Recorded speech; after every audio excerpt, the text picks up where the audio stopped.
when we said live up, we sleep, we do what more. And we're happy, we play setback. For all the latest happenings in the world, you don't give a box a girl. Just take out Shane Flow TV. Make sure you subscribe, hit the like, and then share. Greetings, viewers and subscribers. Bless upon yourself. And if you're new to the platform, my people, please consider subscribing. Anyway, my people, so the general of Tivoli Garden, which is Christopher Dudus Cook, you understand? Two of him brother and him son and a few other members of the family was released from prison. Yes, I say people, yeah man, them walk free and them have the whole Tivoli downtown to celebrate. You understand my people? Yeah man, so the court cannot find the main witness to testify against the Cook family. You understand my people? And it's alleged that the same witness is from the same place where they suspect them is from. So I say people, so me don't know how that possible. After so long, the witness just disappear.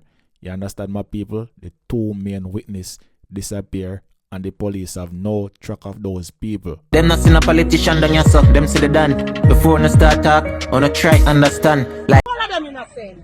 They're innocent. But listen, what's going on? The name to them in court, them just want to sink them. But what's for you? No man can take away. God love them. See the blessing I read there? See the blessing I read there? What for you? No man can take it. This was due to the police who lost contact with two major witnesses. Imprisoned reputed gangster Christopher Dudus Cook's two brothers Andrew and Lanchester Cook, his son Michael, along with David Biggs, Delmarcus Cephas and Wayne Peart were all handcuffed together, entering the Chief Justice Court. Following closely behind them was a slender, well-groomed female, Aisha Jones, also handcuffed. All the co-accused appeared calm and contented as they awaited their verdict.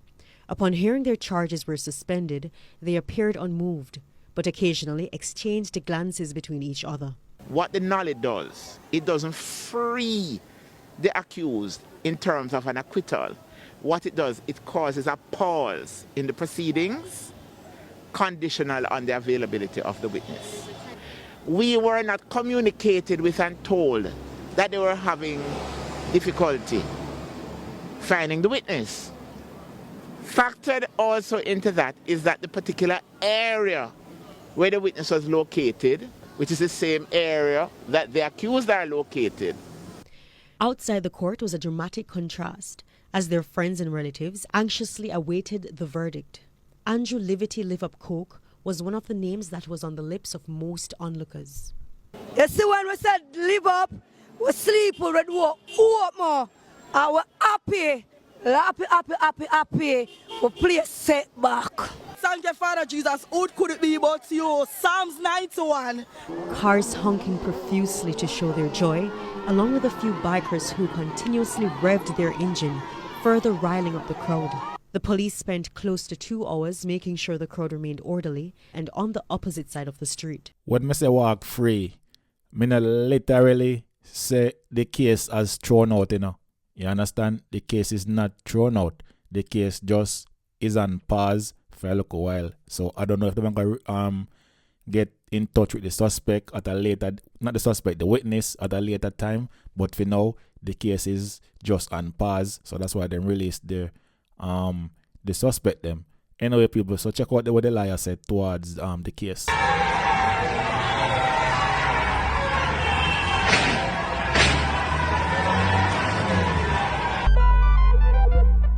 Well, love the whole 7 of them.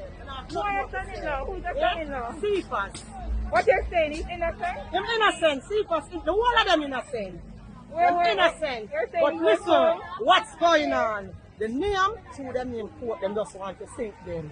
But what's for you? No man can take away. God love them. See the blessing I read there? See the blessing I read there? What for you? No man can take it.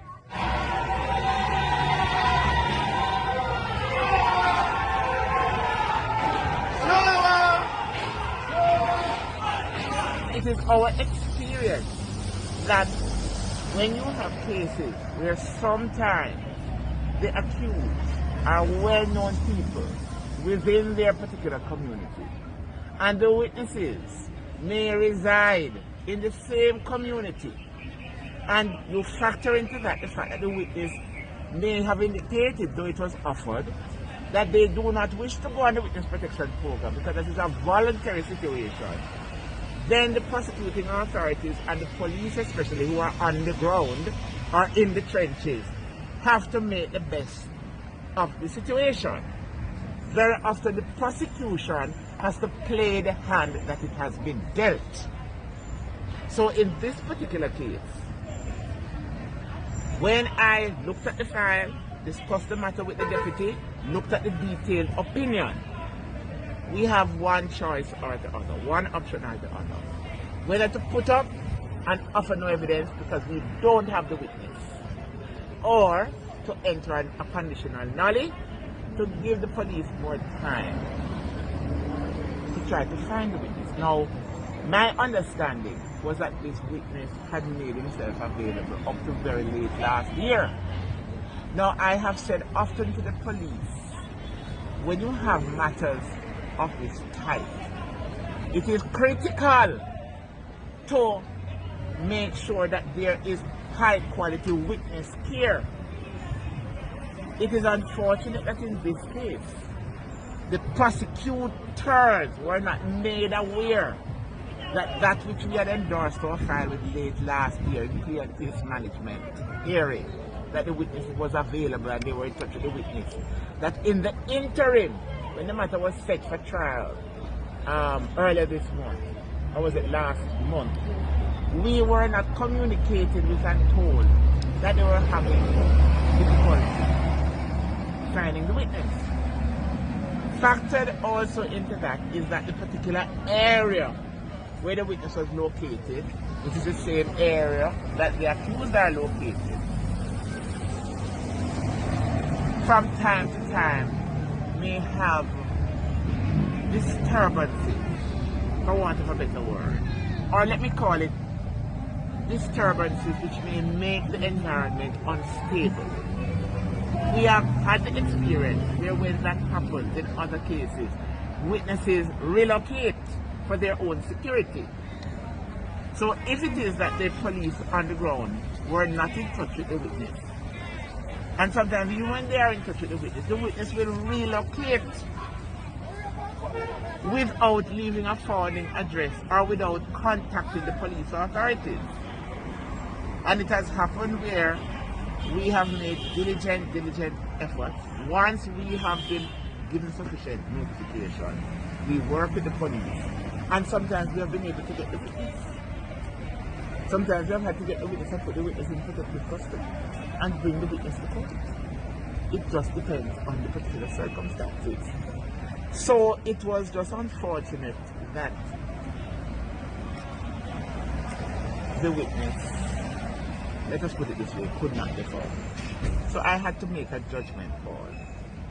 And this is a judgment that I made after considering all the factors, because the public interest is very important in that it cannot be that anybody out there must feel that when the matter is coming for trial, all you have to do is intimidate the witness and then the witness disappears.